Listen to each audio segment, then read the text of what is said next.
You're listening to the Woman of Value podcast. You are about to hear the story of a woman who is following her dreams and passions and creating positive change in the world.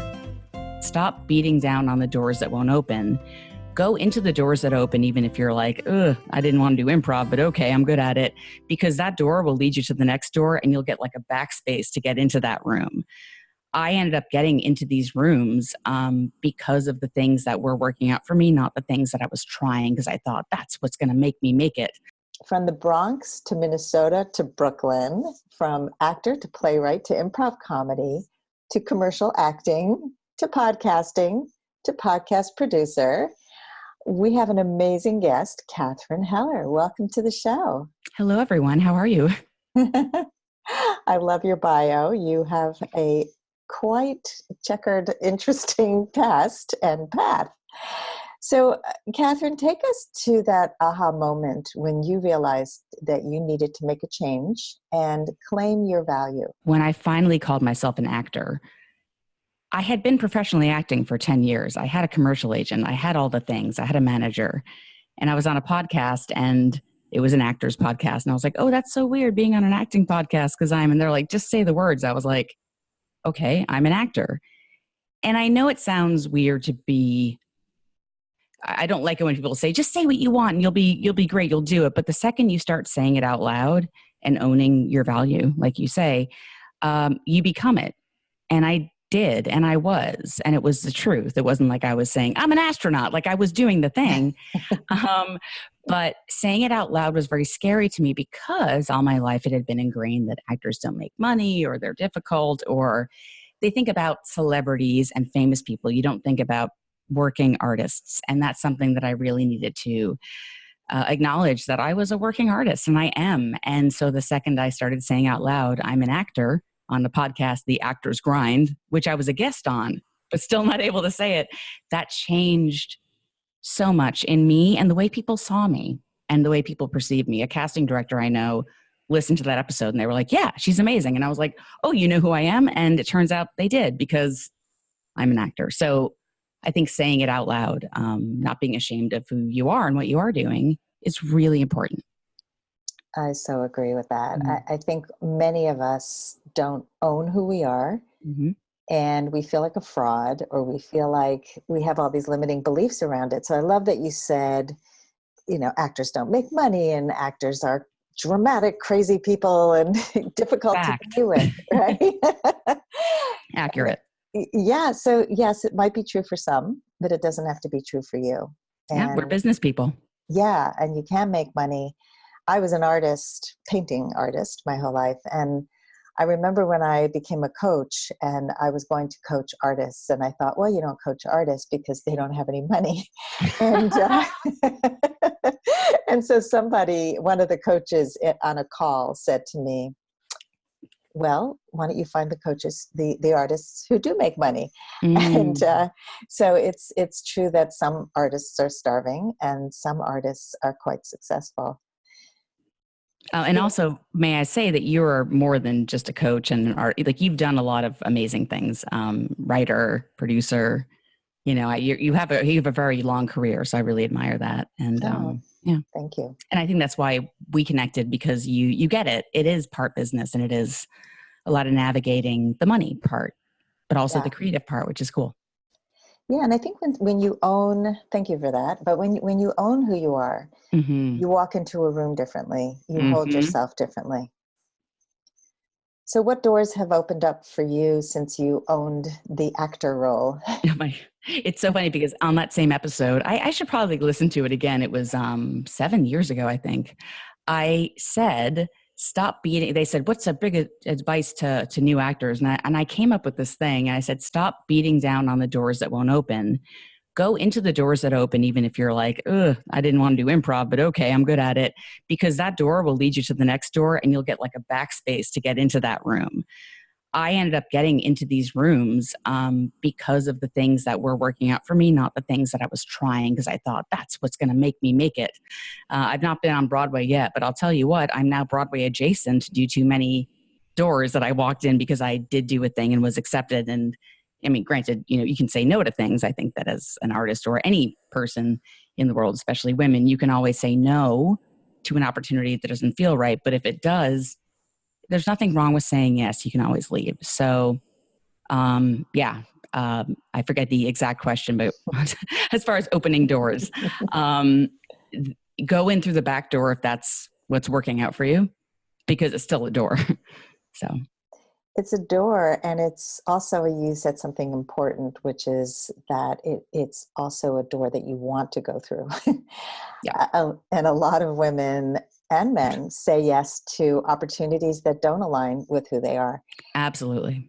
So how do you know, this is one of my favorite things to ask women, is how do you know to trust the opportunity is going to align for you? I have learned to trust my gut more than what other people tell me. I very much appreciate advice, and I hear things from people I trust and love, but ultimately you have to make the decision for yourself.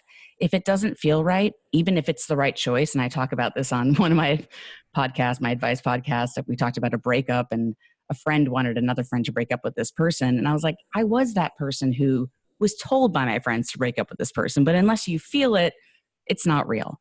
So really do trust what your instinct is, and don't feel ashamed for trusting it if you're not ready for it, because then you're not ready for it. I think that for me, I've started listening to my gut, trusting those around me, but also ultimately, if I'm not feeling physically and emotionally comfortable walking into this space, I'm not losing an opportunity. This is not the 8 Mile movie. Well, I love Eminem, don't get me wrong, but the whole, you only have one shot in the spaghetti and the whatever, that's cool. You'll get another shot eventually. But if you walk in the room and you just aren't ready, that's fine. Don't walk in the room then. Trust your gut. And sometimes you're just not ready. And yes. your gut saying, don't do it yet. Don't present that person, because that person is not going to get that job. And that's fine. You can take a risk, but, don't hate it. And when you're not ready to hear something, you just can't. Thank you. That's exactly right. You can't even hear the criticism that you need. My theater company just held auditions last weekend, and we do a thing where we tell people if they didn't get a call back, but we write them personal emails sometimes. And the ones that write back and say, I'd love some more criticism, it's like, oh, cool. Okay. If you're open to it. And that's a really, I will not forget those people. So unless you're open to understanding you may not get this job, don't, because then what about those people who, are feeling bitter because they thought they deserved it and didn't have an open mind of why maybe it didn't work out this one time, Yeah, that brings up the topic of rejection. Mm-hmm. Very common in your industry in particular, but in dating, in pretty much anything that you are pitching, you're gonna get rejected, or I don't even call it rejection necessarily, but you said something about being able to take in what somebody says. So how do you advise people, or how do you deal with not getting the job or getting rejected? I'm such a big fan of behavioral therapy for so many reasons. For my own mental health stuff as a kid, therapy and medication have helped a lot, but there is an aspect of behavioral therapy, of pushing yourself to be this thought may seem, quote unquote crazy. I don't like using that word, but if you acknowledge that and then just try the thing, it does help. Having said that, being rejected on the regular is great. And I say that because it's not rejection. So for example, you may have seen or heard me on the TV commercials, right? That client of the people I auditioned for have brought me in 9-10 times before they cast me. To me, it's not rejection. It's getting to know you. It's almost like dating. I get sad when I don't get that big national commercial, because that means health insurance, as you know, and, exciting things because of, unions and pensions. But at the end of the day, understand that the fact that they're seeing you is really cool. In relationships, and this is where I want to hire you, I find that rejection is a very strong word for, it's not a you problem, it's a they problem. Being in a relationship and then losing that because of X, Y, and Z is very complicated. But I'm better off with professional rejection with good criticism, knowing that I still have my foot in the door. I have lost jobs or been up for jobs that I really wanted, but ultimately I've gotten other ones that I never thought I wanted. So I think keeping in mind with your question, have the attitude that you don't quite know what's going to be the best thing for you. And you can see it as rejection, or you can see it as this thing is not going to work out for us, but something else will. Yeah, well said. I think that every door that closes is another open door. We were I talking know. about They say doors a before, window, right? right? The Door windows. closes, which I think is a little bit weird because, like, have you ever escaped out of a window? It's painful. I feel like that's a really bad metaphor, but I'll go with that. When one door closes, yeah, the window's a little bit, actually, maybe it's correct. The window's a little painful, but at least you got out. Yeah, you got out. Or maybe you could drill a hole in the wall. I mean, it's whatever works for you. That's why I keep an axe with me at all times. I'm pointing to a non-existent axe. I don't have one. I've never used it. And that's not true. I've used an axe once. It's scary. Don't do it. I was going to say, maybe you need to get an axe. Nah. That's a good Get an emotional axe in your head. An emotional axe. And by the way, I don't want to sound like Susie Sunshine of like, oh, rejection's great. It stinks. There's times where it's like, I didn't book this one commercial that was shot in, Shea Stadium with all these celebrities, and my friend booked it, and he was like, Katharine, it was the best day of my life. And I was like, and I got a call back, and I got so close. So yeah, rejection is no fun. Having said that, it's a fact of life. And going to the dentist, no fun, but you got to do it. Yes.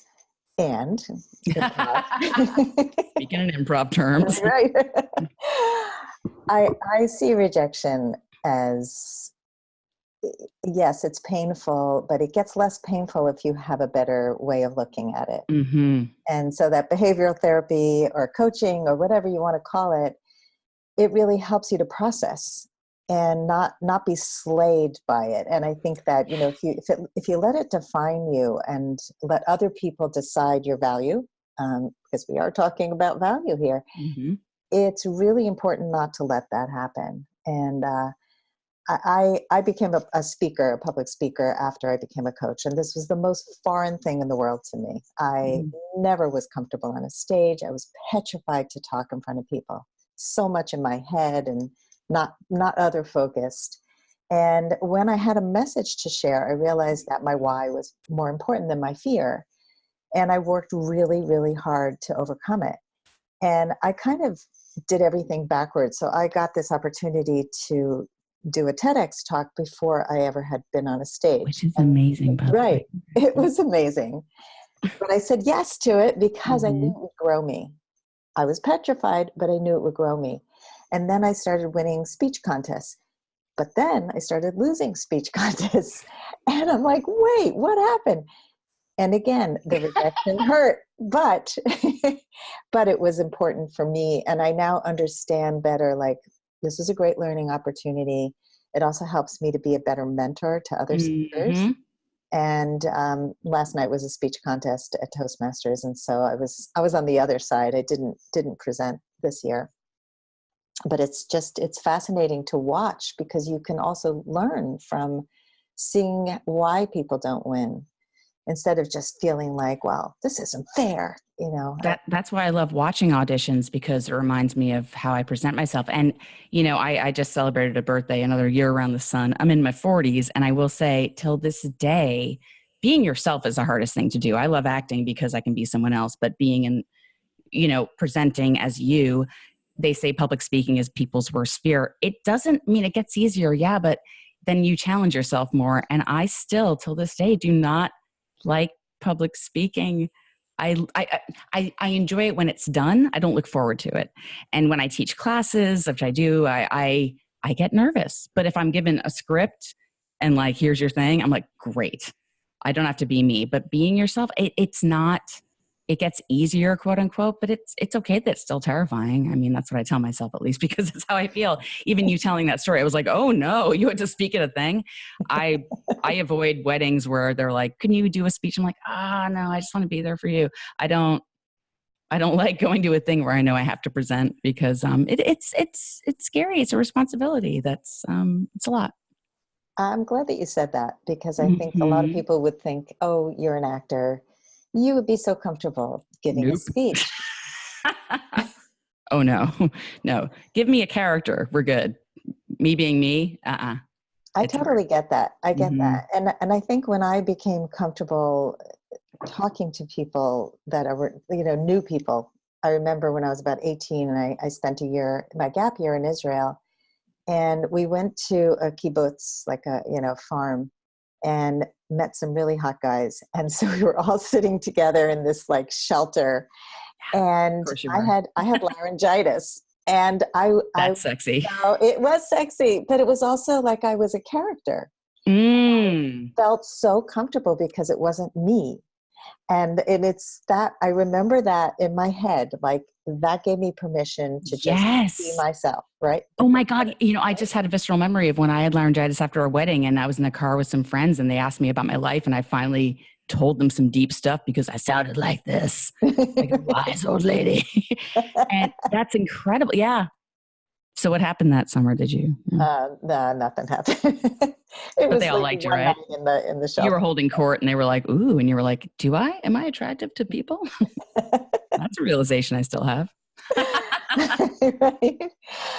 But that authentic me, and we've talked about it a lot on this podcast, that being you, it just sounds so simple and it's so vulnerable. Mm-hmm. You have to show up. You have to show yourself. You have to And check in with yourself, and yeah, that's challenging. yeah, You can fake it out to everyone else around the room, but when you check in with yourself, my goodness, that's a trip. that is a trip. Mm-hmm. Yeah, and it's such a worthwhile thing to do, Mm-hmm. to really refine who you are. And you and I were talking before Mm-hmm. we recorded about saying no to people and not just tolerating or feeling obligated. And Mm-hmm. I find that the more authentically you become, you live an unapologetic life. Mm-hmm. You start not feeling guilty, saying, "No, that doesn't work for me. I'm sorry." Also, no is a complete sentence. It Just those is. two letters. Those No. two letters, yes. If anyone fights you on it, not worth your time. You would have given them a monologue or the word no. They would have said the same thing. Don't waste Correct. your breath. We call those boundary pushers. Heck yeah, you do. By the way, congrats on your pod. I'm sorry to switch this around. Your podcast is so amazing. You're doing such incredible work. When I met you, I was blown away by your kindness and curiosity. And I just want to thank you for doing what you do because it's important. Thank you. I Yeah. appreciate that. And I I'm appreciate glad you showed up. Thank you. So, Katharine, Yes. you do so many things and have done so many things. Tell us what you're creating right now. Most of the things that I've done have been a result of having to pay rent on your own. I will say that I do have friends who have families who support them financially or have paid for college, and no shame there. In fact, I think that teaching kids value and that they're worth something is so important to their success. I'm not against any of that. Having said that, the reason I started writing my own work and doing so many different jobs that have helped me create, because I didn't come from a family that had, X, Y, and Z, although I do have a lot of white lady privilege, and that's the thing. I'm very grateful these days for having that challenge. So what am I working on now? Well, I'm in a theater company called the York Neo-Futurists, and I go back into the show. It's a show that runs year round. We're in our 15th year in New York City. The original Chicago company is in our 30th year. There's a San Fran company and a London company. And we write our own work, and it's very challenging because you cannot lie in the show. We are playing us. When I auditioned for the company, I was terrified.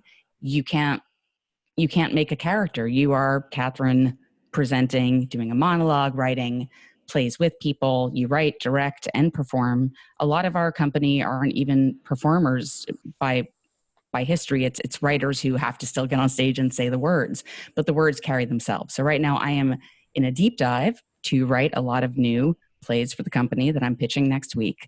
And it is really hard. So as I was behind the desk at auditions last week, looking at these amazing people coming in, just the bravery to just show up is so important and beautiful to me. I too have to show back up next week and sit in front of my peers and present them with my work. So currently I'm on a big writing spree.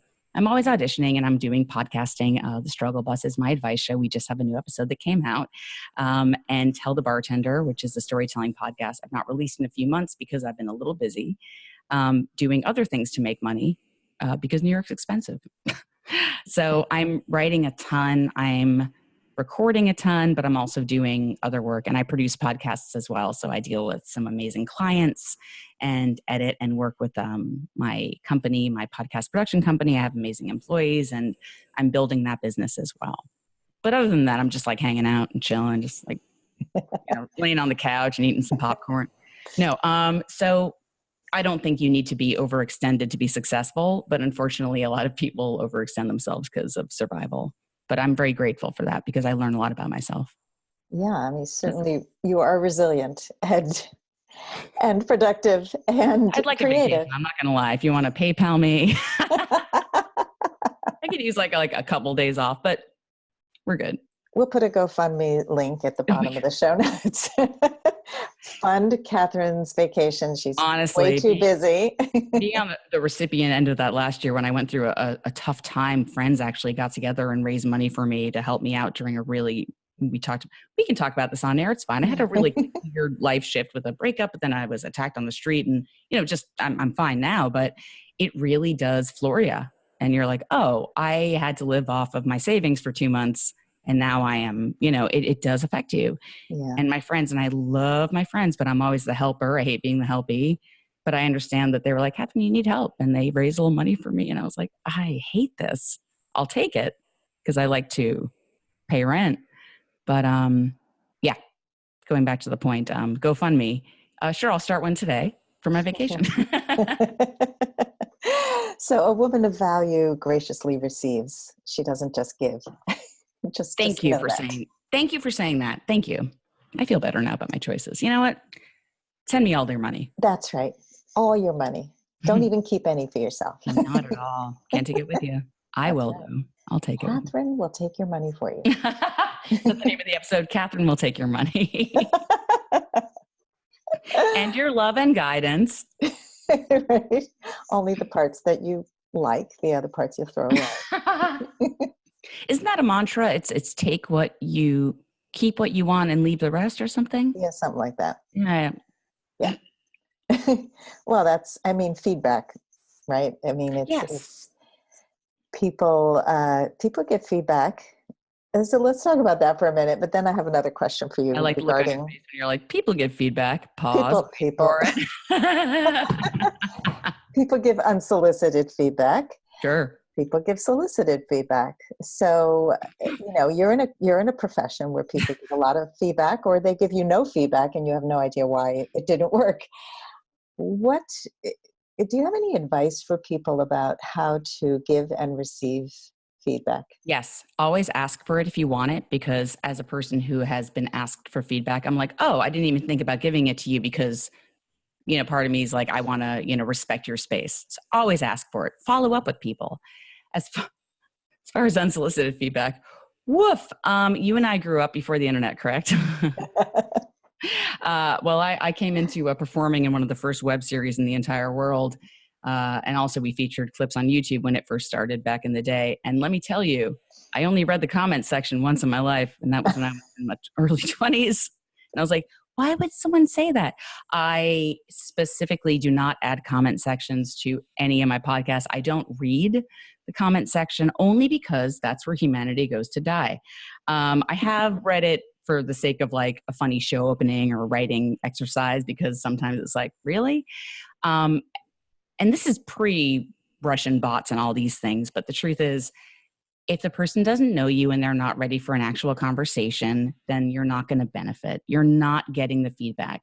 Now, having said that, I did read some of the things on the internet about my performance, and I went to the director of the show and I said, am I doing this? And they were like, oh, no, that's not happening. So search for it where you need it. If someone gives it to you unsolicited, do a big old heck no. Again, no is a complete sentence. You literally can just look in their face and be like, nah. It doesn't mean you're a snowflake, quote unquote. It doesn't mean you're insensitive. It just means that you're curating the information you need to make your work better. And it's no one else's business of how you do that. I like that. Yeah, me too. Years of learning the hard way, but yes.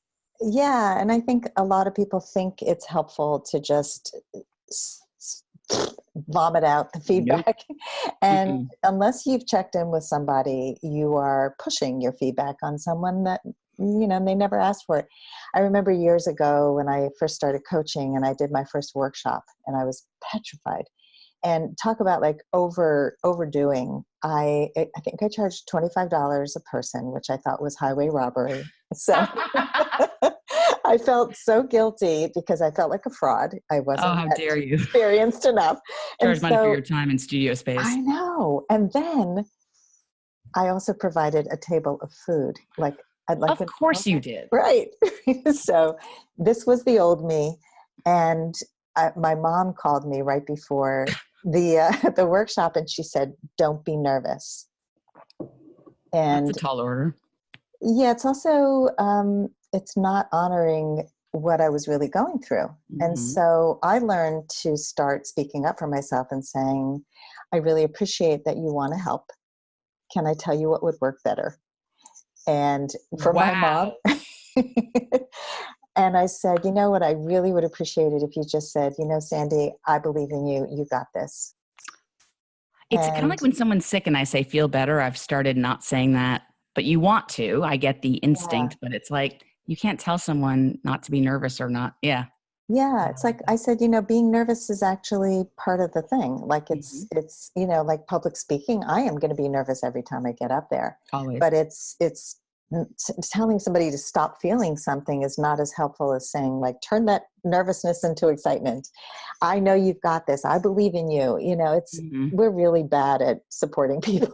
I've just started saying, like, yeah, you're still going to crush it. And then usually people look at me and they're like, I know, like I know I'm going to be great or fine, know? So when someone's like, I know you're going to be great, I'm like, thanks for the vote of confidence.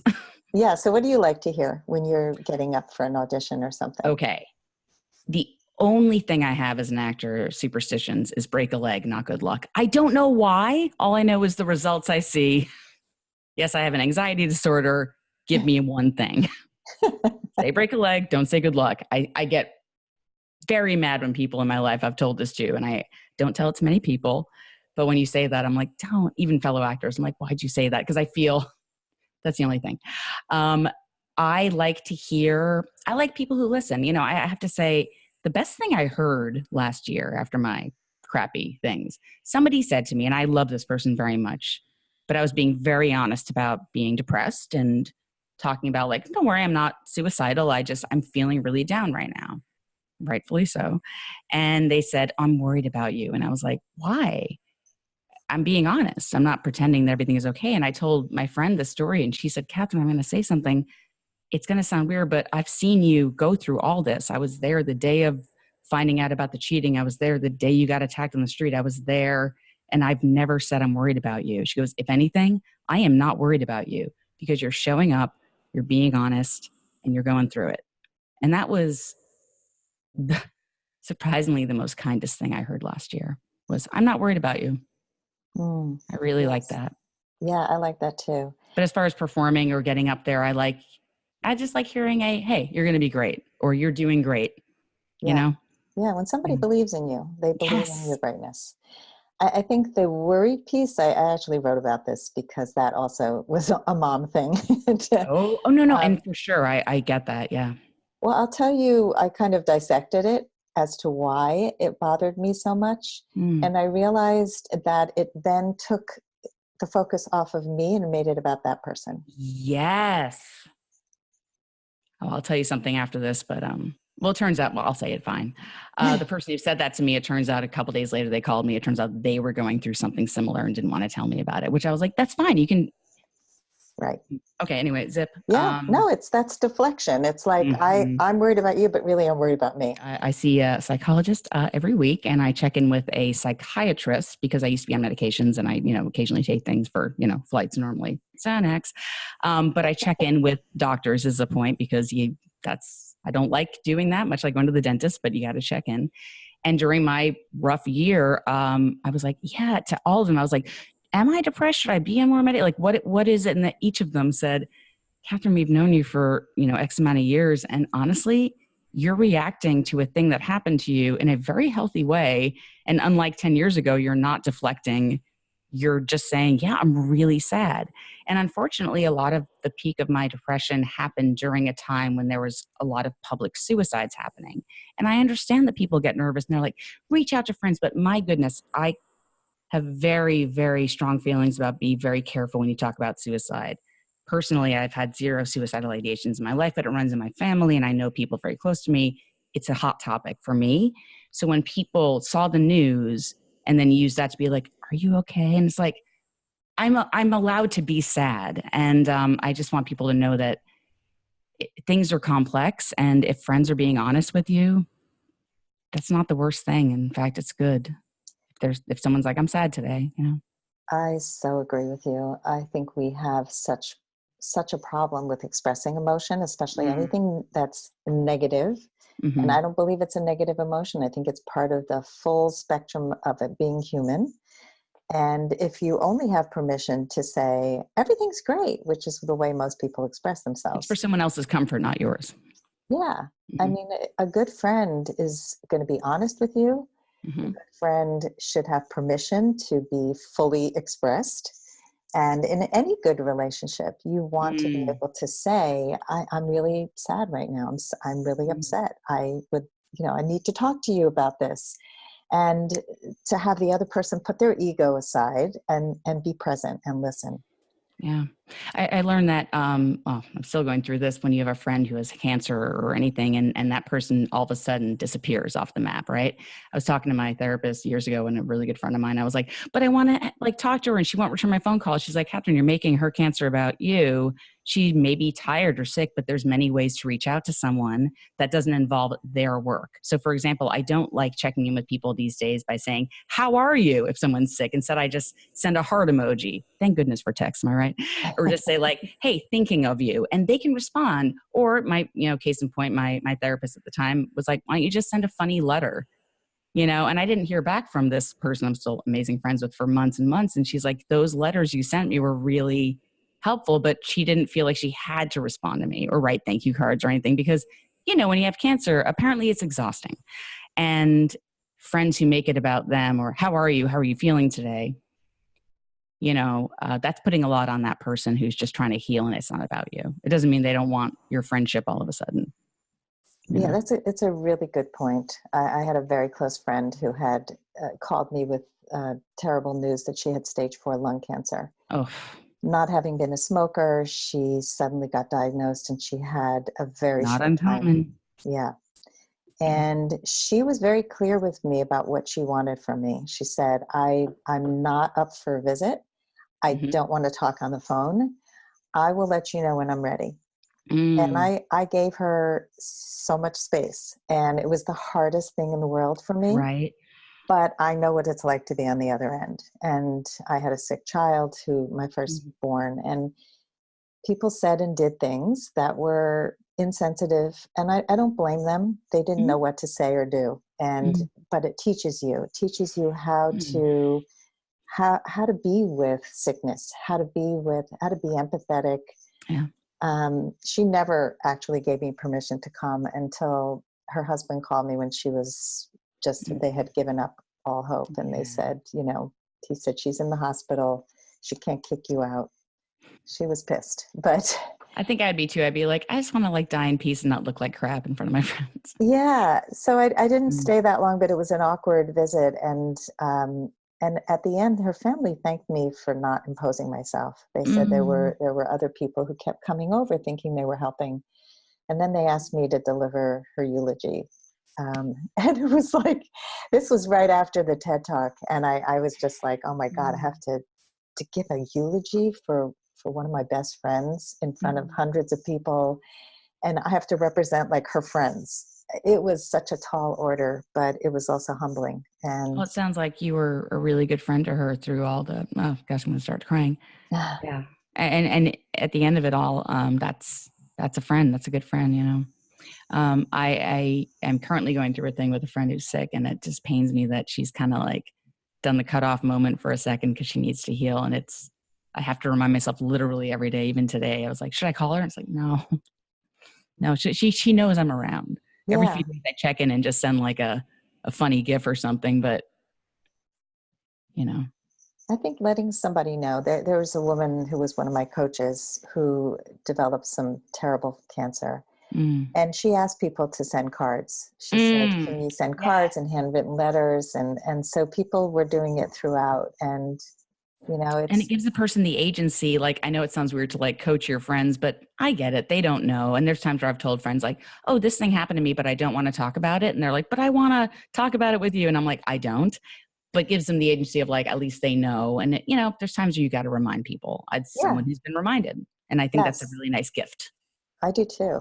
Yeah. I think we have to educate people. Tell When people I what you got need. divorced, people would say, I'm so sorry. And I finally stopped and said, Congratulations. right. I said, you know, can I tell you what would be better? It's like just letting people know I appreciate that you want to support. And this is not supportive because I'm really happy. Yeah. You know, it's not easy, but I'm really happy on the other side. So it's not everybody who goes through a divorce is somebody you have to feel sorry for. Not Ever. everybody who's sick wants to hear from you. So we have to really check in with people. Yeah. Well, let's get back to your work. Oh boy. Okay. Well, this is a Let's talk great about cancer conversation. for like 10 more minutes. I had a question when you were talking about all the things that you're juggling. Mhm. If money was no object and time was no object, what What? would you be focusing on? Is there like one thing that you would be doing more of? I've always wanted to have a large family. I've always wanted to have kids and like thousands of dogs. I want like 10 country houses and 10 Upper West Side, not Upper West Side, actually more like West Village homes. I want to be performing on stage. That's my happy space. I mean, film and commercials pay a lot more, but theater is my jam. I get like emotionally and intellectually aroused when I walk into a theater. The first thing I do, and I don't tell people this, but I slowly like smell the stage at some point. Like I find a way to like, I'm going to use the bathroom, but I lean down and I kind of like, that's my home. And I don't know where that came from, but I've always felt that way. Theaters are magic to me. When I walk into Broadway theater, I start to cry. Oh. Off Broadway theater is the theater I work in now. Somebody cracked a joke like, oh, back at this crappy theater that I work in, which I've done amazing work in. And I'm like, yeah, it's a beautiful, special, magical place. I work in a really gorgeous Lower East Side theater with history. It's a history about it. So if I had all the money in the world, first of all, I'd distribute it evenly to people who need it. But I would buy like a lot of homes and have a home for dogs, kids, and friends and Wow. make theater. Yeah. Were you always in theater, like from a young age? Hilariously, yes and no. So my mother made the very, very strong mistake of taking me to see Annie when I was 6 years old. And I was like, oh, wait, kids are doing that? Screw that, I want to do it. And she's like, yeah, I can't be a stage mother. And she goes, the day you can get your own headshots and take yourself to an audition, do it. So when I turned 18, I did. And I got the lead in, well, I first got cast in the show and then I was the understudy for the lead. And then I got that. And it was back in the day before cell phones. So they were calling my mom's apartment because that was the only phone I had. And my mother called me and goes, what's going on? You're in a show? And I was like, yes, Mom. But I like that she wasn't a stage mom. Well, first of all, she couldn't have done it because she was a single mother. But I did learn this discipline of, okay, I got to get money for headshots. I got to do this on my own. So no. And also my high school did not have theater. I went to Bronx Science. Hold for applause. No, it's one of the very few schools that does not have a theater program. So I joined the speech team because it was the closest thing to like, ooh, monologues, when I was in elementary school, I was in a couple plays and again, I was hooked, but I don't want to be like, it was in my blood when I was a kid. I wanted to do it, but I didn't get to do it until I was older. And when I went to college, that was transformative. I was able to do theater there and it was everything I wanted it to be. I was right, but I'm glad my mom didn't stage mom me.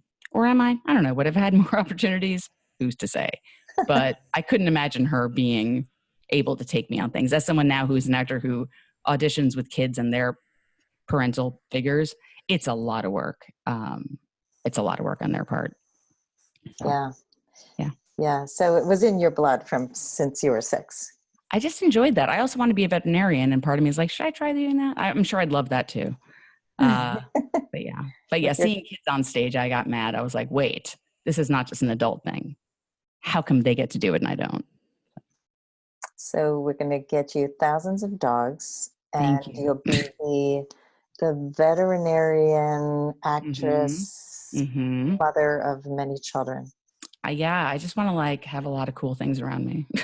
But I do. And ultimately, just even talking to you, I'm reflecting. And I think that you're like me in that when you say the things out loud, you start to reflect, which is why I love doing podcasting. I actually have the life I created the life I wanted. If you think about it, I have this amazing theater company family. I have friends in my life. I have kids in my life. I have dogs in my life. Yeah. You don't need anything else.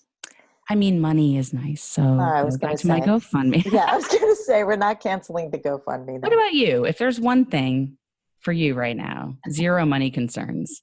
You live in a nice place. I'm looking at your apartment house. You have a house? It's a house, yes. Who has those? What about you? One thing, just one thing you wish you had right now. That's a good question. And now Or do you you're have it turning all? the tables, you podcast host, you. Of course The first thing that comes to mind, well, first travel came to mind. I don't travel as much as I'd like to. And I Where do you traveled want to a go? lot before I got married and before I started having children. Where would I like to go? Spain. When are we going? Big one. Okay, we'll talk after. Maybe Barcelona. GoFundMe will fund our trips together. God, Barcelona is amazing. And I speak Spanish, so I can get us through. Mm-hmm. I'm looking for a Spanish-speaking travel partner. I have a nice Castilian accent. I can do that. Awesome. I know where the biblioteca is. Beautiful. That has to do with books. It's very common that when you learn Spanish, like, ¿Dónde está la biblioteca? Like, it's a very library. Where's the library? I know where the library is. Yeah. Okay, well, good. Then we don't need anything else, especially if the library has beds. We could sleep there. Exactly. All right, we're all set. My daughter's in-laws live in Gibraltar. So, really? Have you been? I have not, but they just went with their two little girls, and she's FaceTiming with me and there's the rock, Mom. There's the rock of Gibraltar. Yeah, it was so cool. And there's monkeys everywhere, so the monkeys jump on your car, and it's like cats in Israel are everywhere. So I go to Israel a lot. My daughter lives there, so I've been going every 6 months or so now. Leaving in a couple of weeks. So all right, we're going to Barcelona together. Yes. Awesome. We'll stay near Las Ramblas. There's a youth hostel there that I stayed at when I was in my 20s. It'll be fine. Oh yeah, I'm totally into the hostel lifestyle. You know where I want to go? Iceland. I have friends who were like, check out the geysers. And I realized that's a place I've done a layover there because Iceland Air is actually an excellent plane place. It goes everywhere, but the hub is obviously in Reykjavik. And every time I land there, I'm like, it's like Mars. Like it's this gorgeous craters of rocks, and it's really cool. And I'm someone from the Bronx and pretty much only spent most of my time in the United States, some in Canada and in France with family because I'm French. My mother is. I realize there's so many parts of the world I just haven't seen, so many landscapes that are really different, and geysers. I've never seen one. Heard of them. Are they real? Not till I see it. So let's go to Iceland after that. Okay. I have seen geysers though. So what? Where? In the United States. So I know we have them, but yeah. So I traveled cross country when I was like 23, 22. Nice. I met a guy and we started dating, and like 2 weeks later he said, hey, I'm traveling cross country. I'm driving somebody's car across the country. You want to come? That's it. And I was like, yeah, I don't really know you very well, but sure. And it was amazing to see the country and just jump on these opportunities to just say yes to, travel. We didn't get along very well, but I got to see the country. So I got to see glaciers and geysers and hot springs and what's the main one in our country? The main geyser, the Old Faithful. Where's one that? of those national parks. Did you see it? I don't think I saw that one. But we went through all the national parks. We camped out throughout the trip, and then we went back through Canada, through Lake Louise and Banff and all those amazing places. And it was an adventure. And Utah is so unlike the Bronx. It's just about as far from the Bronx as you can get. The colors, the pink rock, the just, it's magical. Mm-hmm. And when you're camping out and you're seeing the stars without any light pollution, and it's like being in a planetarium. It's like, Exactly. I mean, It's like that's really it's just like the Museum of Natural History when in the 80s, when you're like, what is this? That's pretty So many pathetic lights. that we Yeah. that we compare the sky to the museum instead of the other way around. My reference. And I have been, like I said, I went to Camping Canada. I've done the 2-week long canoe trips and done portages, or I met a beaver, like I've done things, but I'm like, nature, that's wild. And I feel like I could see more of it. Yeah. Yeah. So when you said geyser, I thought you were saying guys. They have great guys. Guys, sir. Sure. Go on. So if we could see the geysers and meet great guys, Mm-hmm. that would be the best of all worlds. Wouldn't it though? It's okay. I don't expect both. No, I have a lot of great guys in my life actually. So I'm very grateful for that. I may not be dating them, but I'm there's some really good people out there that I'm very happy to know. Good. Yeah. Good. Yeah. It sounds like you're surrounded by lots of good stuff. Yeah, I am. So tell me about the future. What's your vision for your future, for yourself and for other people? Great question. I am at a place in my life where I'm really appreciating the life I curated for myself. If you think about it, all the things that I am experiencing now are things that I've worked hard for, and I'm trying to acknowledge and be grateful for it more. I'm in an amazing theater company. I'm looking forward to writing more. I'm looking forward to writing more full-length plays, going out. I mean, the company is amazing because people who've been in the company were a very tight family of artists, but they don't just create in the company, they create outside the company, and we do each other's plays. And there's Broadway, people who've been on Broadway or written for Broadway or it's a wonderful community of people who are just creating constantly from age 20 to age like 60, 75. And I'm so grateful to be seen by these people and also feel inspired by them. So in the next few years, I'd love to write more, perform more, all those things. I would like to buy a home. I'd like to, I love my rent stabilized apartment. It's pretty rad, but I'd like to travel a little bit more. I'd like to be easier on myself. I'd like to not feel like I have to work as hard.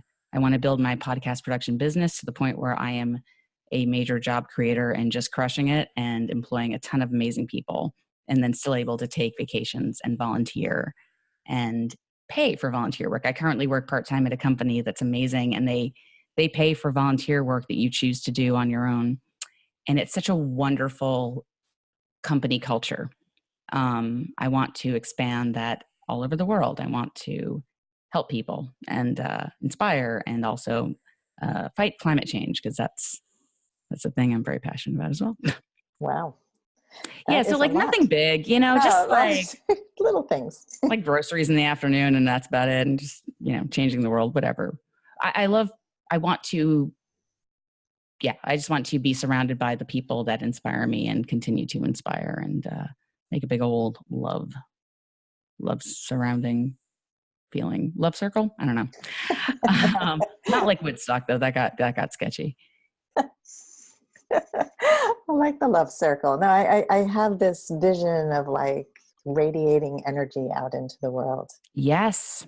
But I forget who said this. I heard this recently. I always hear these amazing things and then never can credit people. But no matter what kind of touch you do, know that you are affecting somebody by everything you do in the world. And that's a lot of pressure to do good things, because there's times I'm on the subway and I'm like, but just know that you have a huger impact than you think. Yeah. I agree with that 100%. Yeah. I think I spent most of my life thinking I had zero impact. Now it's time for the lightning round. Are you ready? Always. All right. She was born ready. What was the number one thing holding you back from becoming a woman of value? My own feeling of lack of value due to the abusive relationship of my father, who was very emotionally abusive for many years, which I'm still grappling with and not realizing how much it affected me. Yeah, we're estranged now, but he really did a number on us. So yeah. Sorry to hear that. Yeah, years of therapy, you know what I'm saying? Yeah, That well, Michael Jackson documentary just floored me. I mean, he didn't sexually abuse me, but the abuse that happens, the manipulation, the way children are taught, that, yeah, it's very, very, very sad. And it's kept me from achieving my potential. Everyone's like, oh my, you're so great. You should be making more money. You should be more successful. It's like, yeah, I should. Anytime somebody uses the word should, that's a warning sign.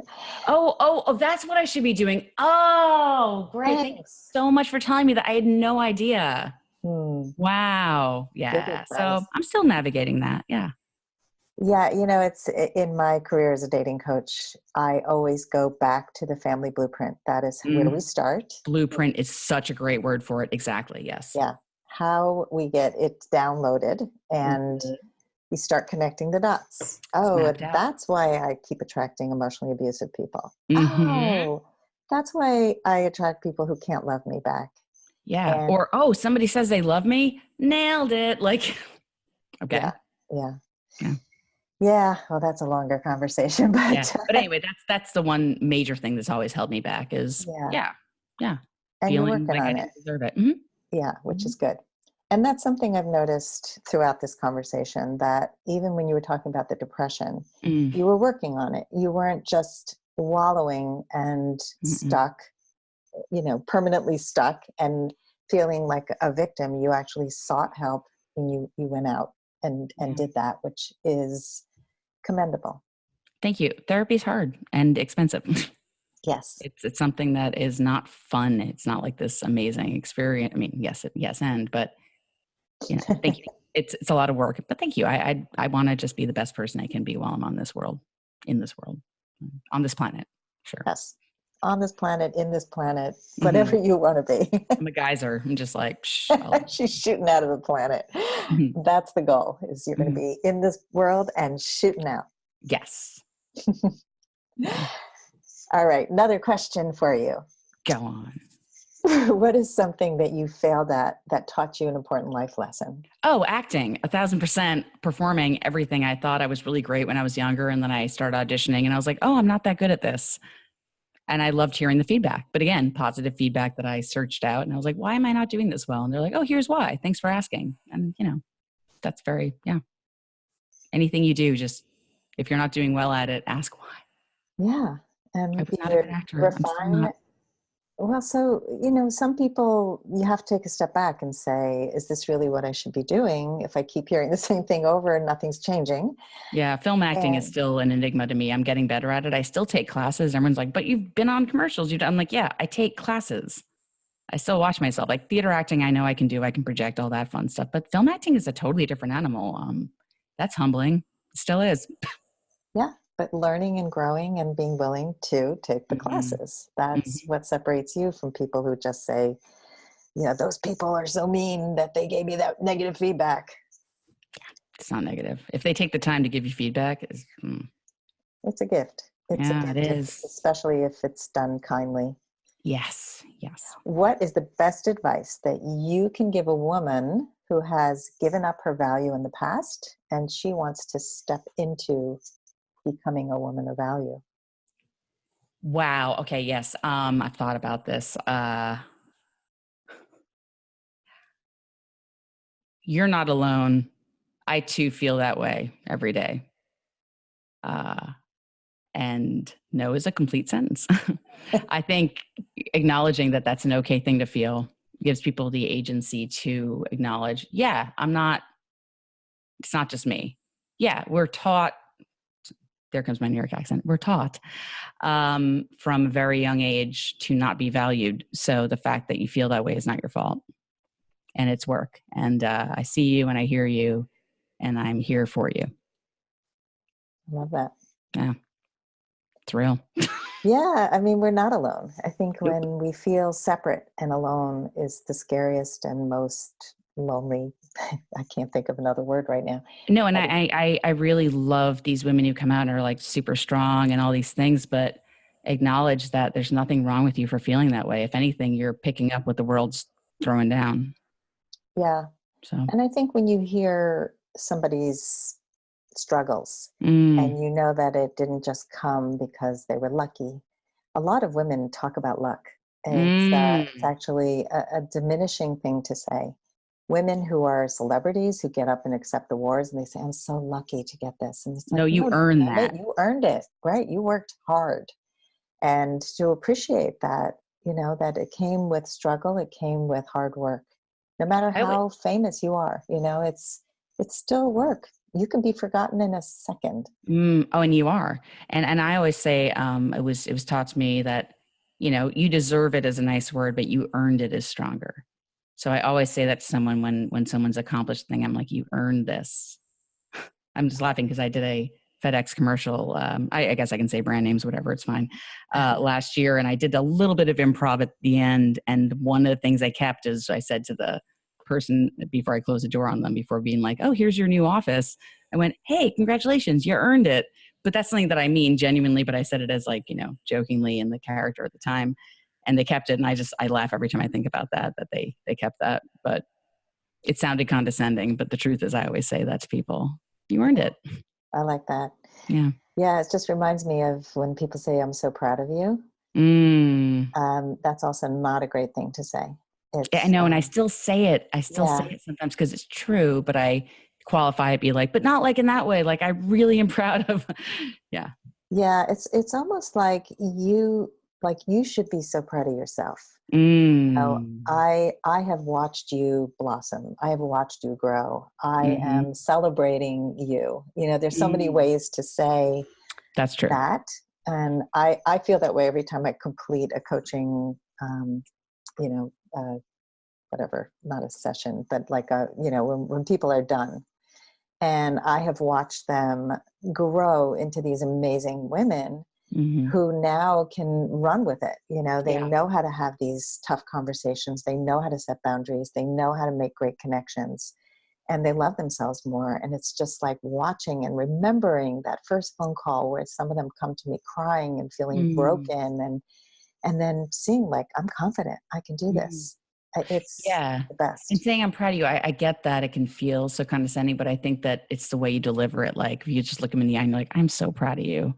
I don't mind hearing it when I know it comes from a place of like Yeah. direct love. Yeah. Yeah. Totally. Mm, I dig that. Do you have any books that have helped you along the way? Yeah. Well, this is getting super personal, but I have OCD, and I know a lot of people like to say like I'm so OCD. I do. It's a very serious condition. Brain Lock is a book that changed my entire life and helped me understand that I wasn't alone and that it actually is my brain telling my psyche to do a thing over and over and over again. That's actually a real medical condition and not just you being an anxious lady.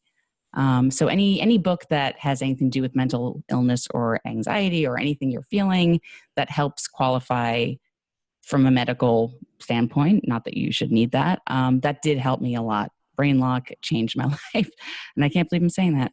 That and A Tree Grows in Brooklyn, which is a lovely book about a teenagers coming to adulthood in Brooklyn in the 1920s.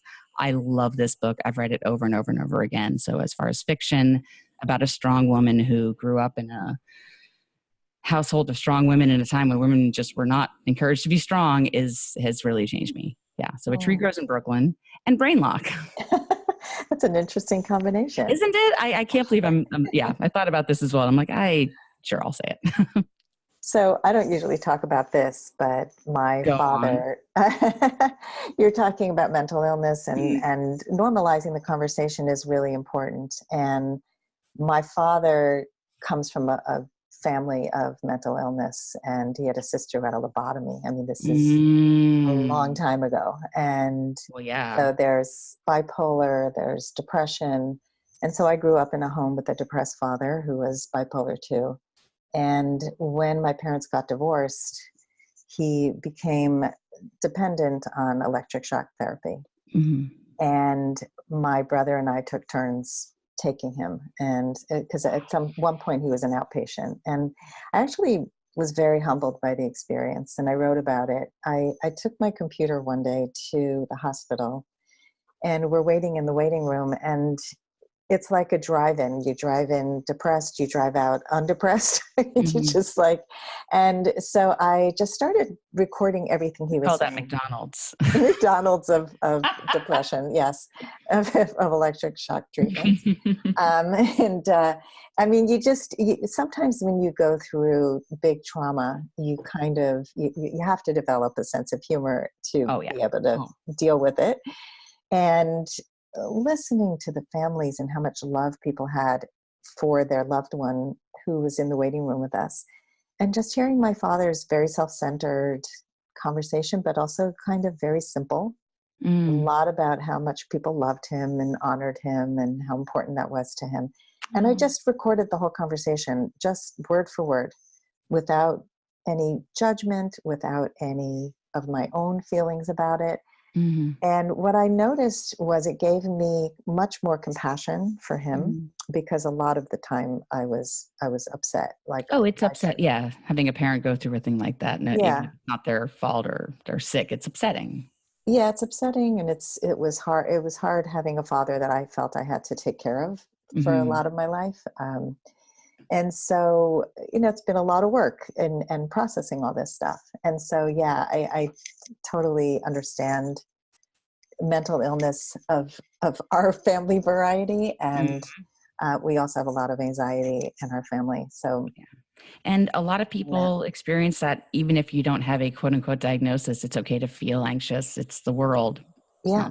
Don't feel weird. And one of the most enlightening things that was ever told to me by my therapist, was it somebody, a family member? I won't say who, because I don't want to reveal who in my family is in the psychological adjacent world. But they said to me, diagnoses and DSM codes are just for insurance companies. Your diagnosis is your own. It could be a mixture of many things. And you don't need to get this one thing to be diagnosed. That's for insurance companies.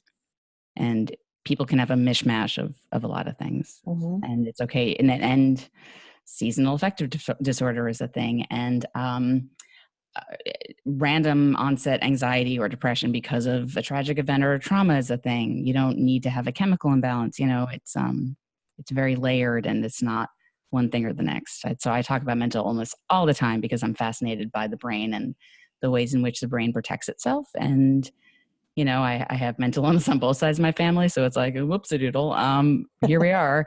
And like I was saying earlier, there's also suicide, stuff in my family, which thankfully that's the one gene I didn't get, but it's real, and all that stuff is passed down. But also there's world trauma. There's even just watching the news can be traumatic. Even just hearing stories can be traumatic. And for me, 9/11 really messed me up. And I'm realizing more and more, we don't talk about 9/11 that much, my friends and I who were there and all the things. But lately we have been, and we've been saying, are you feeling a little messed up? Because I still do.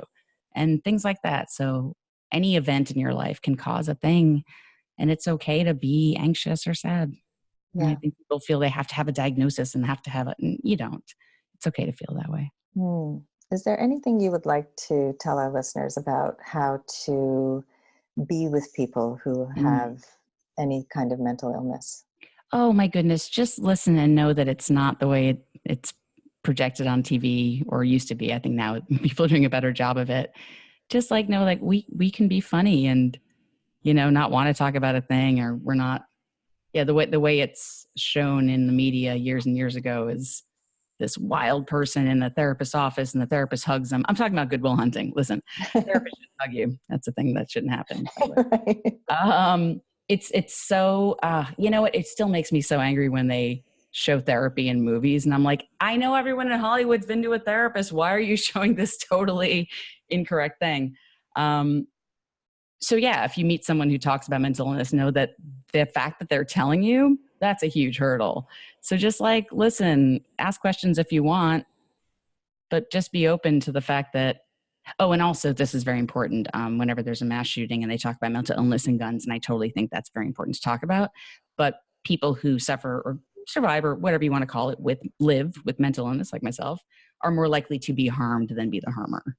I'm probably not going to hurt you, by the way. Mentally, maybe, who knows? No, I'm not going to do. I think there's a big stigma about, oh, you're mentally ill, then you're violent. That's not true at all. We're very sensitive. We're most likely like watching a Hallmark commercial and crying. Maybe that's the worst thing that I'll do to you is be like, have you seen that Hallmark commercial?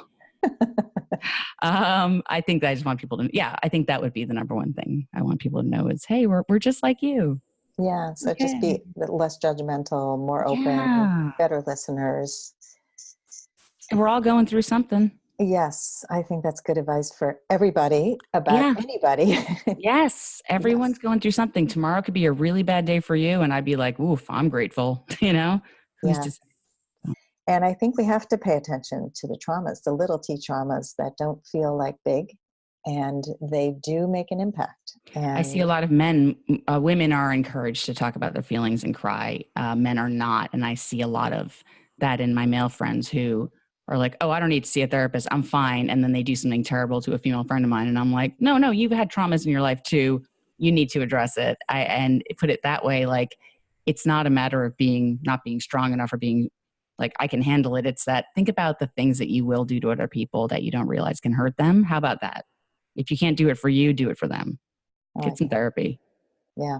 Therapy is very expensive. It's a very privileged thing to have, but do access your emotions, please. Please, everyone.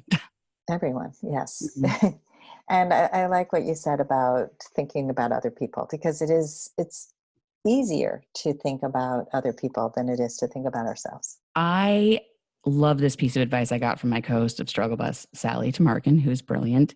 She always says, if you have a problem and it's really bad and you're feeling like you can't qualify it or get it out there, imagine your best friend having that exact same problem and telling it to you, and you will be in a blind rage on their behalf.